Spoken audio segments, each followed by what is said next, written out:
अस्सलाम वालेकुम, मेरा नाम उस्मान अली खान है और आप देख रहे हैं मेरा यूट्यूब चैनल और उम्मीद करता हूँ आप सब लोग ठीक ठाक होंगे।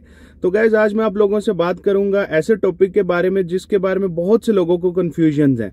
तो मैं बात करने वाला हूँ आपसे विटासिस के बारे में कि विटासिस बेसिकली काम कैसे करती है, विटासिस है क्या, विटासिस की रिक्वायरमेंट क्या है, विटासिस से आप पॉजिटिव आउटकम कैसे ले सकते हैं और कौन सी ऐसी मिस्टेक्स हैं जो आपने नहीं करनी, और विटासिस का टाइम कितना है, विटासिस की कॉस्ट कितनी है, और लोगों के कुछ कंसेप्ट्स क्लियर करना चाह रहा हूं।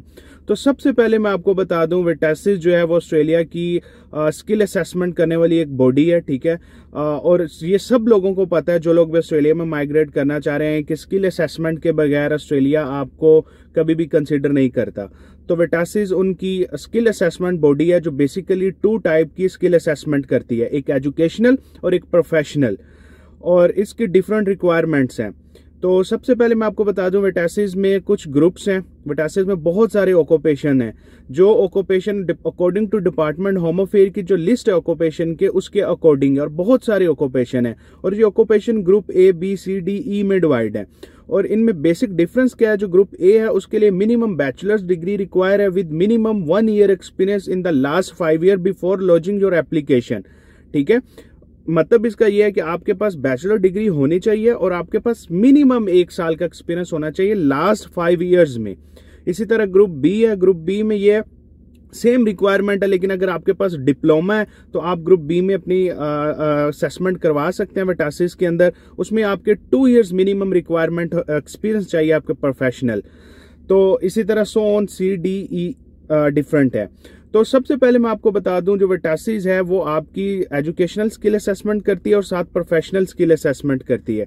अब एजुकेशनल स्किल असेसमेंट जो है वो बेसिकली उसका कंसेप्ट ये है कि जो भी आपके पास डिग्री है, जो ऑक्यूपेशन आप नॉमिनेट करना चाह रहे हैं वो उसके क्लोजली रिलेटेड होनी चाहिए। मतलब ये है कि अगर फॉर एग्जांपल आप शेफ हैं तो आपकी जो स्टडी है, आपके पास जो बैचलर डिग्री है वो आपके पास शेफ की होनी चाहिए। ये एग्जांपल के तौर पे दे रहा हूं, ये सेफ्टी ऑफिसर्स हैं, ये यूनिवर्सिटी लेक्चरर हैं, तो जो आपकी डिग्री है वो आपके ऑक्यूपेशन से रिलेटेड होनी चाहिए। ऐसा नहीं होना चाहिए कि आप ड्राफ्टमैन के लिए कोई सबमिट कर रहे हैं और आपकी जो डिग्री है वो शेफ की है। तो ये बहुत क्लियर मैंने आपको एक एग्जांपल दे दी है, ठीक है। अच्छा, अब मैं आपको ये भी बता दूं इसके साथ साथ कि कुछ ऐसी रिक्वायरमेंट्स हैं जो अगर आपके पास होंगी तो विटासिस आपकी असेसमेंट करके देगा। ये क्लियर है कि आपके पास विदाउट एक्सपीरियंस विटासिस आपको मिनिमम 1 ईयर एक्सपीरियंस के बगैर आपको स्किल असेसमेंट नहीं देगा। विटासिस की एक अच्छी बात ये है कि आपके पास इंग्लिश टेस्ट विटासिस रिक्वायर नहीं करता, और कुछ विटासिस की ऐसी रिक्वायरमेंट्स भी हैं कि वो आपको प्री क्वालिफिकेशन भी असेसमेंट करके देता है, लेकिन वो कॉम्प्लिकेटेड प्रोसीजर है और मैक्सिमम जो है वो पोस्ट क्वालिफिकेशन ही एंटरटेन करते हैं, और जो एक सीधी सी एप्लीकेशन है, ठीक है। इसके अलावा मैं आपको ये बता दूं कि विटासिस की जो स्किल असेसमेंट है प्रोफेशनल के लिए, उसकी कुछ बेसिक रिक्वायरमेंट है जो बहुत से लोग उसमें मिस्टेक्स करते हैं, जो उसको अंडरस्टैंड नहीं कर पा रहे प्रॉपर। आपके पास मिनिमम 1 वीक में 20 आवर फुल टाइम जॉब होनी चाहिए, नॉट पार्ट टाइम। और 20 आवर्स का मतलब ये है, फॉर एग्जांपल आपने अगर 8 महीने जॉब की है, आप हर 8 महीने में जो भी आपने जॉब किया हर वीक 20 आवर्स ही जा रहा है तो ओके फाइन। आपने नेक्स्ट 4 मंथ अपना साल पूरा करने के लिए वो 4 मंथ्स में ऐसी जॉब की हैं जिनमें पर वीक जो है 20 आवर्स से कम आवर्स हैं, तो वो विटासिस आपके कंसिडर नहीं करेगा। रिगार्डलेस आपने फर्स्ट 8 मंथ में जो मिनिमम 20 आवर्स की रिक्वायरमेंट थी, फॉर एग्जांपल उसमें 25 आवर्स काम किया है, विटासिस आपके वो 5 आवर्स कंसिडर नहीं करेगा, मतलब एडजस्ट नहीं करता विटासिस। तो मिनिमम 20 आवर जो है आपके होने चाहिए पर वीक। अच्छा, इसके अलावा अगर आपके पास पेड लीव नहीं है, आप अनपेड लीव हैं, तो आपको विटासिस वो मंथ भी कंसिडर नहीं करेगा। तो इस चीज को भी आपने ज़हन में रखना है। अच्छा, इसके अलावा एक कंसेप्ट जो है बहुत से लोगों का क्लियर नहीं है डीम डेट के बारे में। डीम डेट बेसिकली वो है विटासिस अपने लेटर हेड पे आपकी एक्सपीरियंस को असेस करने के बाद, एजुकेशन को असेस करने के बाद पॉइंट बेस को क्लेम करने के लिए आपको एक डीम डेट देता है। डीम डेट का मतलब ये है कि विटासिस ने जब आपके स्किल असेस की है प्रोफेशनल ईयर्स की, तो उसने कुछ साल आपके काटे हैं। तो काटने के बाद न्यू डेट उसने आपकी ज्वाइनिंग डेट आपकी लिखी है आपके स्किल असेसमेंट के लेटर हेड पे। तो आपने जब भी ईओआई लॉन्च करनी है तो आपने वो डेट डालनी है जो विटासिस ने आपको दी है। आपने वो डेट बिल्कुल नहीं डालनी जो आपने विटासिस को दी थी अपनी एप्लीकेशन के लिए। विटासिस उसमें से 1 साल माइनस करता है और माइनस करने के बाद जब 2 साल माइनस करता है न्यू डेट देता है। तो आपने अपनी न्यू डेट देनी है, ठीक है, ताकि किसी किस्म की आपको फ्यूचर में प्रॉब्लम ना हो, क्योंकि विटासिस के कुछ क्राइटेरिया हैं अगर, और डिपार्टमेंट होम अफेयर को भी अच्छे से पता है कि वो क्राइटेरिया क्या है। तो अगर आप फॉर एग्जांपल एक और चीज मैं आपको इसमें बता दूं कि जो लोग ऑनलाइन एप्लीकेशन सबमिट करते हैं, मोस्टली लोग विटासिस में ऑनलाइन ही एप्लीकेशन सबमिट करते हैं। तो ऑनलाइन एप्लीकेशन सबमिट करने के लिए आपको अपने ओरिजिनल डॉक्यूमेंट्स उनको भेजने नहीं है, आपको उनकी coloured scan copy high quality में रखनी है। बहुत से लोग स्कैन प्रॉपर नहीं कर रहे होते, तो आपने हाई क्वालिटी में स्कैन करवाना है डॉक्यूमेंट्स को। अच्छी चीज ये है कि विटासिस आपसे जो है इंग्लिश टेस्ट रिक्वायर नहीं करती। और थर्ड है, अगर आप विटासिस को बाय हार्ड अपने डॉक्यूमेंट्स देना चाह रहे हैं, आपने ऑनलाइन एप्लीकेशन नहीं दी, आपने डायरेक्ट हार्ड कॉपीज में दी है, तो अगेन आपने अपनी फोटो कॉपीज देनी है लेकिन कलर्ड, लेकिन ओरिजिनल उनको नहीं भेजने, ठीक है। तो ये एक और चीज जो मैंने आपको बता दी। अच्छा, अब मैं आप पे स्किल असेसमेंट के सबसे इंपॉर्टेंट फेज के ऊपर अब आने लगा हूं, जिसके ऊपर मैं आपसे बात करूंगा कि स्किल असेसमेंट जब आप करवाते हैं, प्रोफेशनल स्किल असेसमेंट, तो उसकी डॉक्यूमेंटेशन की क्या रिक्वायरमेंट है, आपको क्या क्या चीजें चाहिए और आपने किस तरह ऑर्गेनाइज करनी है, ठीक है। तो आपके पास जो मिनिमम आपको एक चीज चाहिए, आपको 3 आपके आइडेंटिफिकेशन डॉक्यूमेंट्स चाहिए। आपका पासपोर्ट मस्ट चाहिए, आपके पास ड्राइविंग लाइसेंस हो, आपके पास आपका बर्थ सर्टिफिकेट हो, आपके पास नेशनल आईडी कार्ड हो। विटासिस आपसे 3 आइडेंटिटी डॉक्यूमेंट्स रिक्वायर कर रहा है, ठीक है। इसके अलावा आपके एकेडमिक डॉक्यूमेंट्स रिक्वायर होते हैं और वो ट्रांसक्रिप्ट और डिग्री जो भी आपके पास क्वालिफिकेशन है आपने वो अटैच करनी है उसमें। अब जो मेजर पार्ट है इस वीडियो का वो है स्टेटमेंट ऑफ सर्विस, कि आपने अपने ऑफिस से अपनी स्टेटमेंट ऑफ सर्विसेज कैसे बनवानी है और उसके अंदर क्या क्या चीजें आपने लिखवानी है, ठीक है। तो आपकी जो स्टेटमेंट ऑफ सर्विसेज है वो आपके ऑफिस के लेटर हेड पे होनी चाहिए। सबसे पहली बात यह है, उसके ऊपर एग्जैक्ट डेट लिखी होनी चाहिए जिस दिन वो टाइप हुई है। उसके अलावा आपका प्रॉपर नेम लिखा होना चाहिए, फुल नेम लिखा होना चाहिए। आपके वीकली आवर्स या मंथली आवर्स मेंशन होने चाहिए with full time, that is word very important, the full time word. और इसके अलावा आपकी पोजीशन होनी चाहिए, जो भी आपका डेजिग्नेशन है वो उस पर मेंशन होना चाहिए।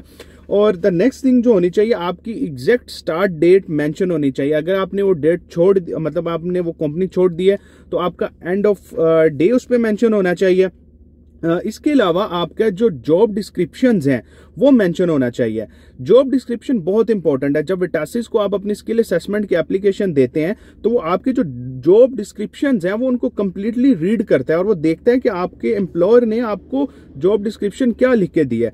और जब भी आपने अपने ऑक्यूपेशन सिलेक्ट करना है, विटासिस की वेबसाइट पे जाएं, उसका प्रॉपर कैटालॉग दिया हुआ है, उसकी जॉब डिस्क्रिप्शन जाके रीड करें और ट्राई करें वही जॉब डिस्क्रिप्शन जो उसके ऊपर लिखी है उसके क्लोजली अपने ऑफिस से लिखवाएं, ठीक है। ऐसा नहीं है कि कॉपी पेस्ट कर देना, ठीक है ना, मतलब माइंड यूज करना और क्लोजली रिलेटेड वर्ड्स उसमें लिखने हैं, ठीक है।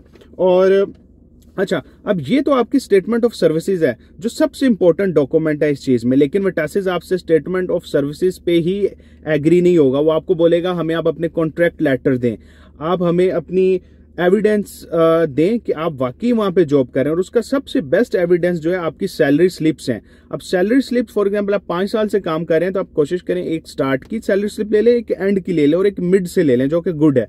और इसी तरह एप्लीकेशन को फर्दर स्ट्रॉन्ग करने के लिए आप अपनी बैंक स्टेटमेंट लें, बैंक से जाके जिस मंथ की आप सैलरी स्लिप अटैच करें उसी मंथ की कोशिश करें बैंक स्टेटमेंट लें। और बैंक स्टेटमेंट के ऊपर क्लियरली आपका नेम लिखा हो, आपकी कंपनी का नेम लिखा हो, ठीक है, कोई चीज हिडन नहीं होनी चाहिए। या आपके पास आपके टैक्स रिकॉर्ड हो, टैक्स रिकॉर्ड में भी सेम कि आपको इस एम्प्लॉयर से सैलरी रिसीव हुई है वो उसके ऊपर मेंशन होना चाहिए। अच्छा, इसके अलावा अब मैं आपको एक बात बताऊं कि बहुत से प्रोफेशन इसमें ऐसे हैं स्पेशली जिसमें विटासिस एक्स्ट्रा रिक्वायरमेंट करता है कि आपके पास अगर कोई लाइसेंस है, फॉर एग्जांपल आप लाइब्रेरियन है, आप या कोई भी ऐसी फील्ड है जिसके लिए लाइसेंस रिक्वायर्ड आपके कंट्री में, तो आप अपना लाइसेंस भी साथ अटैच करें, आप अपना पोर्टफोलियो अटैच करें। अगर आप मैनेजर की कोई स्किल असेसमेंट करवा रहे हैं वो कभी भी पॉजिटिव नहीं आएगी जब तक आप अपना ऑर्गेनाइजेशन चार्ट उसके साथ नहीं लगाएंगे।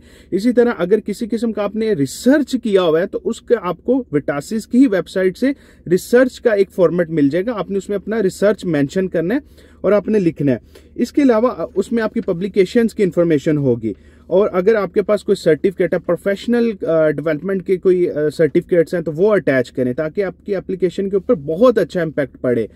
और अच्छा गाइस, मैं आपको एक चीज इसमें ये जरूर बता दूं कि जो विटासिस है वो कंप्लीटली रिलाई कर रहा है कि आप उसको इन्फॉर्मेशन क्या दे रहे हैं। अगर आप अपनी इन्फॉर्मेशन में किसी किस्म का खुद से डाउट पैदा कर रहे हैं, मैक्सिमम इन्फॉर्मेशन नहीं दे रहे, तो विटासिस जो है आपकी एप्लीकेशन को जरूर स्टॉप करेगा और आपसे क्वेश्चनिंग करेगा। इसके अलावा विटासिस आप लोगों के साथ फर्दर इंटरव्यू भी कर सकता है। कुछ ऑक्यूपेशन ऐसे हैं, टेक्निकल हैं, वो आपसे इंटरव्यू भी कर सकता है।